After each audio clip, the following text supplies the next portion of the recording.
a lot of times at camp is I'd like to try to remove the dads away from the kids for a while, try to bounce some ideas off and try to figure some things out of how to be a better parent, better teacher, better coach, better person. And that's what we talk about a lot of times here at school. We try to be better in the community, in the classroom, and then on the court, the 3 C's. And we try to do that with our players.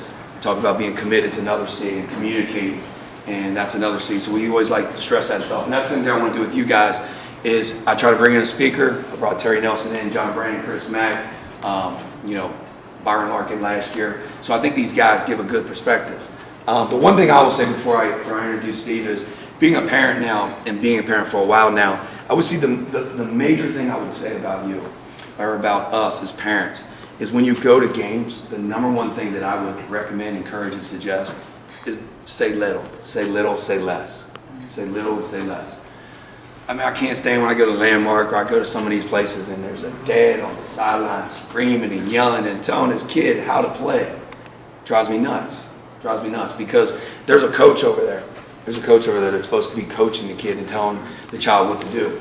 Like I tell my parents all the time, like me standing on your front porch and like looking in and telling you how to be a parent. You wouldn't want someone telling you at your job how to do your job. You want your boss to leave you alone a little bit. And so that's the one thing I would say is say little. I know last night my son, we were just coming back from Lexington and he was riding in the car with me and I remembered I don't want to say a lot to him. Just tell him 1 or 2 things and I said, hey, you did a great job last night because you don't want to discourage him. You don't want to. And then that coach over there, he's coaching. And the one thing I always hear from parents, I always hear them yell, shoot the ball or take them in basketball. I never hear anyone say rebound or take a charge or get a deflection or move your feet on defense. I always say score.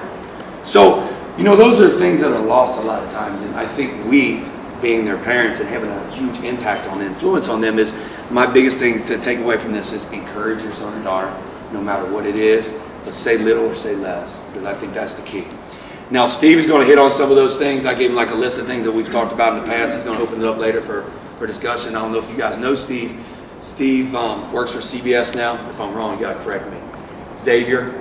The CBS. Yeah, I know, but you do a lot of the Xavier games. Yeah, I did Xavier for 17 years. Okay, his daughter plays volleyball at UC. His son plays football at Wisconsin. So he's got that balance where, different sports. Obviously, he's been successful as a dad, as a husband, as a father because his kids have been successful. And so I'm sure he's going to touch on some of those things. And I don't want to talk too long, so I'm going to let you go ahead. All right? Thanks, Shannon. Yep. Man, I tell you, this is it was really pretty special. I got asked to talk to a lot of different groups. When Shannon called me, I told my wife, and she goes, well, that's the lake weekend. We go to my brother's lake. It's a couple hours away. It's a good day for the lake, too. And I said, hey, listen, this is important to me. You guys are up here on Saturday with your kids. Shannon is so right. I'm not going to peer in your window and tell you how to parent. That's not my gig. I went to St. X. As Bob Stack used to tell me, I got a certificate of attendance. I did not like school. Graduated summa cum barely is what he said. But the funny thing is that I grew up in a family that everybody goes, man, wasn't a lot of pressure. My dad was an NBA coach, coached the Royals and the Pistons. Played football at Notre Dame, played baseball for the Cincinnati Reds. My older brother Marty, best tennis player in the city, played pro tennis, played basketball and tennis at Xavier. I went through North Carolina State and then Xavier. My brother Greg, Jeff, Danny, and David all have played college sports, all played college basketball. And now there's 19 grandchildren. Got one who's the #1 tennis player in the country, playing for Ohio State, J.J. Wolf. My son plays football at Wisconsin. My daughter plays volleyball at UC. I have a rising senior who's got a full scholarship to Xavier for volleyball. And then I have an 8th grader. So 13 of the 19 have played Division I sports or are going to play Division I sports. So I get that out of the way because that's not what I'm talking about. That's not the end goal. And I say this from a guy that I feel like I had the best parents in the world, and yet they made tons of mistakes. All right, if you're going to go back and beat up your parents, you can't. Where do you go from here? I think the most important thing I've gotten out of sports, I could have a litany of things, is it's gotten me where I am right now. I own another company too. I own a company called Innovative Labeling, got 125 employees. And like I said, I barely got through high school. I hated school. But everything I've learned in sports has gotten me to the next level. Something that I read when I started doing these talks is and you guys, I want you to think about this when you leave. You get anything out of this, think about this when you leave. I'm talking to everybody here, not the guy next to you, all right? Because I'll send stuff to my buddies that are in their kid's ass, telling them what to do, where to go, how good he's going to be. And this kid over here, he was an engineering student, but his kid's going to be Michael Jordan, or she's going to, be the next Steffi Graf. And I sent him a note with a video, from, watching guys like at North Carolina. A kid that played in North Carolina a couple of years has this great video on senior day. He comes out and he goes, I hated my first 2 years here. Sophomore year, I called my parents and said, I want to leave. I can't stand this place. They don't get me. They don't get me. And you know what his dad said to him? Maybe it is you. Maybe it is you. You seem to be the common denominator. You need to put your time in and play hard. Quit blaming the coach. Stop blaming the coach. Okay? It was a great, I have goosebumps right now. It was a great, you can see it on YouTube. It was senior night. And I've sent it to so many people. But it's funny, the people that email me back, and they go, yeah, Wolf, isn't that great? I'm like, I sent it to you for a reason. Right? I sent it to you for a reason. That's you. You are Cowtown. When a kid comes home from school and said his coach is doing this, okay, you're not getting the ball? They're not passing you? Did you try to get a rebound? If you go back and you give them an out, a kid will take it. My kids came home, and trust me, when you have a high-profile name in Cincinnati, like our family does, coaches are looking for a way to, they have to play it. If you're good enough, they're going to play it. No coach is going to sit there and go, you know what, I don't like your hair. You ain't playing. I want to win. Everybody wants to win. So they're not playing for a reason. But if you tell your kid when they come home and you acquiesce them and say, oh, I'm so sorry. I'm so sorry. Want me to talk to the coach? You're done. That kid will never be an A player. He'll never compete. Then you're going to do it in high school. Then you're going to talk to his teachers. Then you're going to talk to his college coach. Then you're going to talk to his boss. Then you're going to talk to his wife. What the hell? When does it stop? No accountability. And that is our fault. Because the first thing I do, my son's a junior. He's playing over St. X. He's playing behind a Penn State commit. I'm like, he's better than him. He's better than him. Man, he throws a better pass. Why isn't he playing? I never said a word to him. He came home. I was positive. Because my dad used to say, you don't be that guy. It was really hard. The number one thing in a survey from young kids, 12 and under, number one thing, what is the worst thing about playing sports? You know what it is?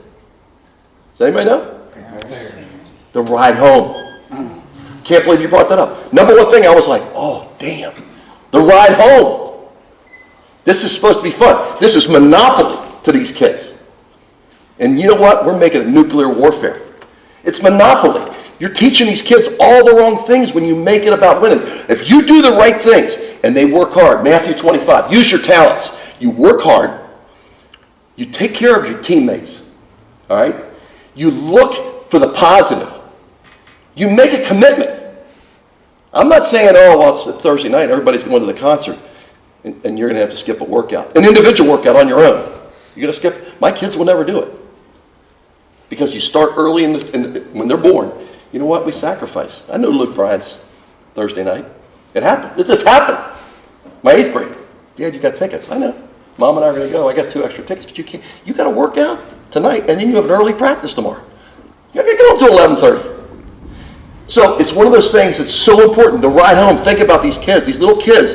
They're going to grow up, and they're going to either hate the sport or they're going to hold it against you. What's the number one thing they love? When a parent says to them, I really like watching you play. I like watching you play. So I am you guys, and I don't know any of you guys out there, but I am you guys. I mean, I've been there. I fight with myself all the time. I married a woman that has never played a sport. Her mom and dad would not drive her to the damn track for a track meet. She would have been in my family, she would have been a scholarship athlete because she would have been in that template. Yeah, you have to have genetics, but if genetics was all it was, then Ted Williams' kid would have been a hell of a baseball player instead of freeze driving his dad. All right? It's not genetics. Sports is right here. Sports is right here. It's teaching these kids. These kids are great, man. They're going to be gone. My son is in Wisconsin. Walking on the field, I get goosebumps, 88,000. I'm like, are you kidding me? I mean, I was just holding him. You know, I was just loving on him. And he's out there. God, I hope he makes it. Somebody asked me, hey, is he going to start? When he went there, I made a commitment. I'm never asking. I say, how you doing? It's the hardest thing I want to say. Do you throw any touchdowns today? You know, how you running the ball? Are you 205 now? No, I want to so bad. So what do? Like any dad? I read it in the paper. Oh, I guess he had a good spring. So it's those things that are really, really important when you're looking at your kid. Don't try to sit there and make him Michael Jordan. I don't think Michael Jordan's really happy. He's my favorite player of all time. And my dad coached Oscar. And I know Oscar. But Michael Jordan was just like everything to me. Love Michael Jordan. Love Larry Bird. So I'm going to leave you with a couple things. I want to answer your questions because I tell you what, I could write a book on the things that have gone on in my life. You know, I'm battling cancer right now. My wife had cancer. I got 2 brothers that have cancer. Lost my mom 2 years ago to cancer. And you know what? People go, you all right? I'm like, hell yeah, I'm all right. This is a good day. We got it, man. This is so an opportunity. You guys are here with your kids. You know how many parents are not with their kids? It's terrible. And then they wonder why there's all this crap going on. I mean, it has race, socioeconomics has nothing to do with it. There are rich, sad, terrible kids because of parenting. You have to have a driver's license to drive a car, but nothing to do with being a parent. So what I say is you try to keep it simple. When my kids go out to play, I had all this stuff, this wealth, my whole family. Hey, we know everything, right, about sports. I had all this stuff. And I couldn't. When I get off the court, I'm like, I nitpick over here, I can pick over here. And I decided I got to make it easy. So there's 2 things when my kids go out and play. Play hard, because that's Matthew 25. That's being the best version of yourself. Play hard. Anybody can play hard. And have a good attitude. That means you're not dropping your head. You know, you're not sitting there feeling sorry for yourself. You're not thinking about yourself when your teammate needs your help.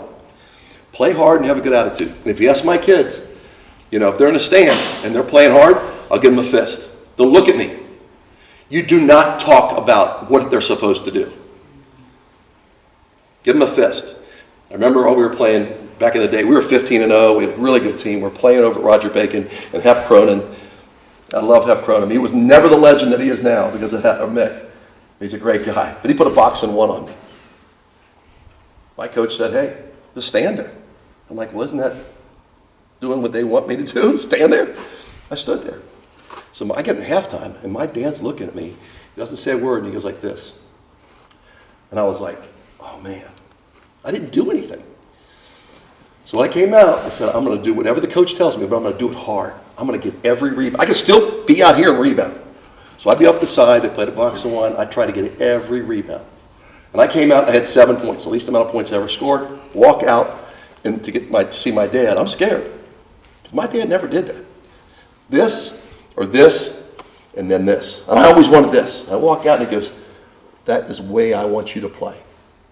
And I'm like, I still get goosebumps now. I said, Dad, I had 7 points. He goes, you gave everything. You had rebounds. 2 guys had to box you out. Somebody else may have gotten the rebound, but that was you that did that. And you know what? You had 5 points and had a wide open fast break and you threw it ahead. Man, do you know what that made me feel like? $1 million. I will always pass the ball ahead because of that. I will always give the ball up. That was the mindset of my dad. He was not grooming us to get a scholarship.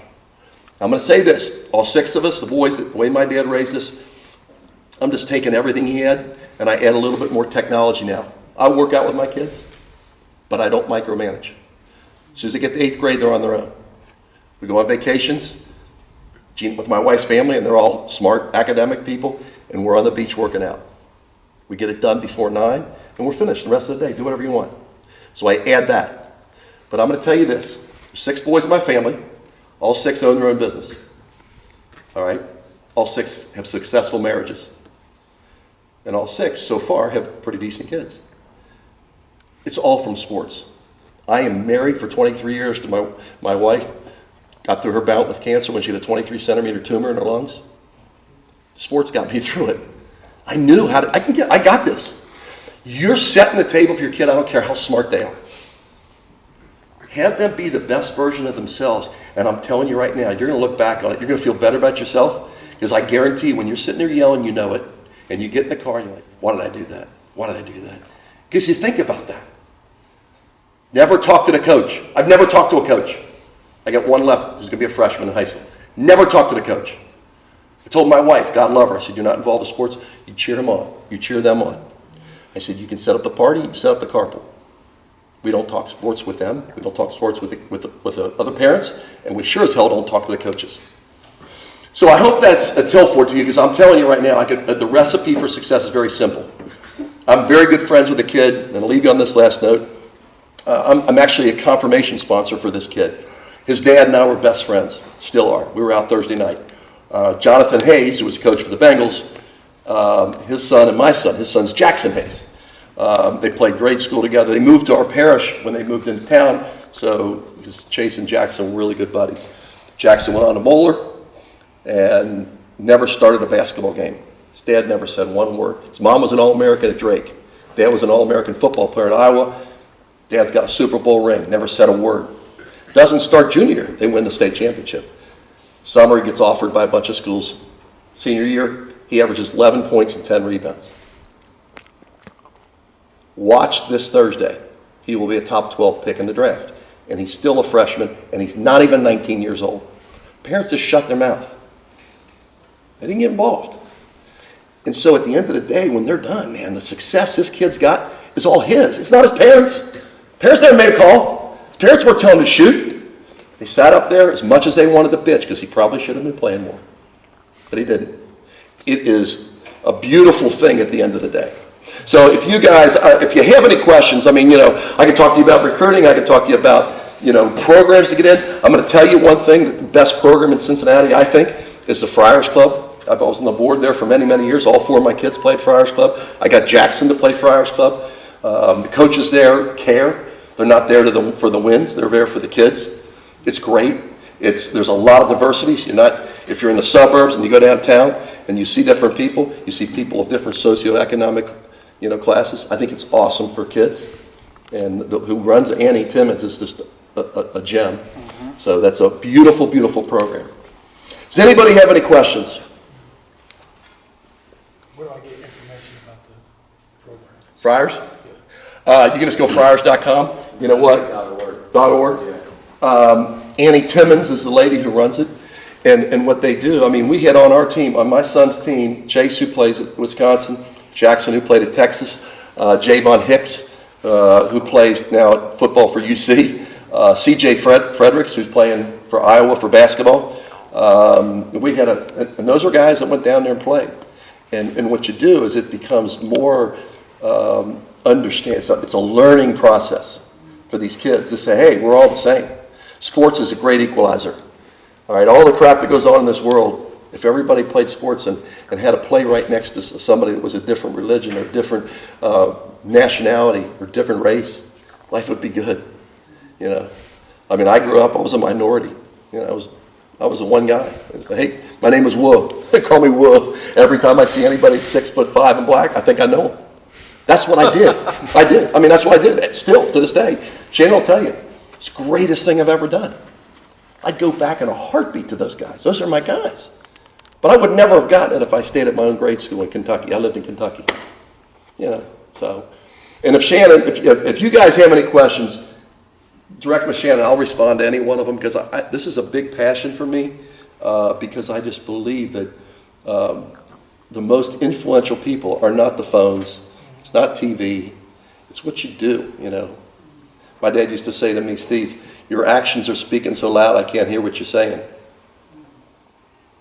Damn. Then that wakes you up. You're not giving me effort.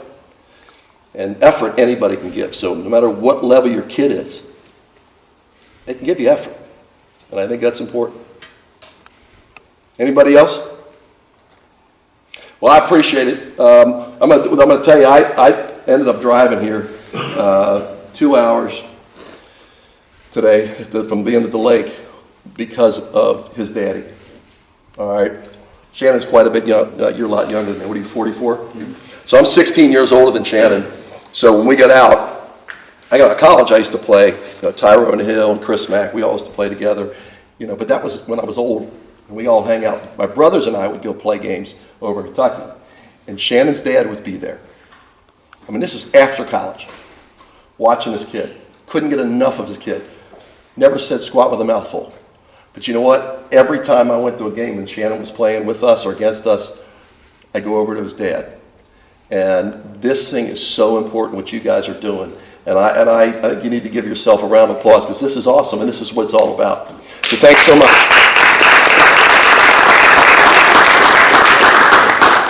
Real quick, just to piggyback or to add to it, I get the middle school kids all the time here at school. I think it's hilarious because they'll come up to me, and you know this because you're in the middle school. Coach Miner, I'm starting, and I'm averaging 13 a game. And I said, did you guys win? No. And I'll say, what? And they'll say, yeah, but I'm starting. And I said, here's the most important thing. Are you in at the end of the game? Because to me, I think being in at the end of the game is more important than starting the game. Me as a coach sometimes, sometimes I might not start a guy because I want him to come off the bench to give us some power, off the bench. And so at the end of the game, it's a tie game, I guarantee you're looking, do I have my best 5 out there? You want your best 5 out there at the end of the game. So I always say that to the middle school kids. And then the other thing I always say to the kids they always say about points. I'll tell you what, if you are a good team and you have about 5, 6, 7 guys that can all average between 8 and 12, that's a team. That's a team. The guy that averages 17 or 18 and we shut him down and the other guys that average 3 and 6, because I know, coaches, we look on there and we see guys averaging 18, 13, 3, 5. We know that 3 and 5 have to beat us. 18 and 13, we're just going to lock those guys down. So a real team, and going back to what you're saying, being a team and team sports, they teach you a lot of things. I think as parents, we have to teach our kids that, and it starts at home. It starts at home. And so I want to thank Steve for coming. They have about, 5 more minutes in there, maybe a little bit longer. When you guys go in there, I'm just going to let them finish up. The little ones are in here right now, and they're playing little goofy games. The older ones are upstairs in the middle school gym, and they're playing games. So when we get back in there, you guys get a drink, whatever you want to do. We're going to do raffle prizes, and then we're going to eat Skyline. Make sure you guys get your photo. Make sure you get your basketball when you leave. All right. Is there anything you want to add? Go ahead. I do have a question. Yeah. You mentioned, what role did you play in your kids as far as like recruiting as a parent? Well, first of all, I only coached my kids up until 5th grade. Well, no, I mean like as far, yeah. So I would coach them to 5th grade. I wanted to throw that out because everybody wants to coach your kids. I coached them 5th grade. I taught them fundamentals. I'm a big fundamental guy. Now we have it better off on our parents because we had no money growing up. My parents didn't have money, but I have a little bit more money to help them get in programs. Coached them until 5th grade. When they got to high school, I had a lot to do with it in the fact that I told them what I expected. I don't care if it's a Division II school or Division I school, you treat them with the same respect that you treat anybody else. It's yes, sir, it's no, sir, it's yes, ma'am, it's no, ma'am. I said, number one is and I'm going to tell you this because I didn't do it. I went away to North Carolina State, they were number 1 in the country. Not one guy on that team was like me. Not one person was like me. Not one. Go someplace where you have commonality because you can make it to the pros or get your dreams accomplished at any level.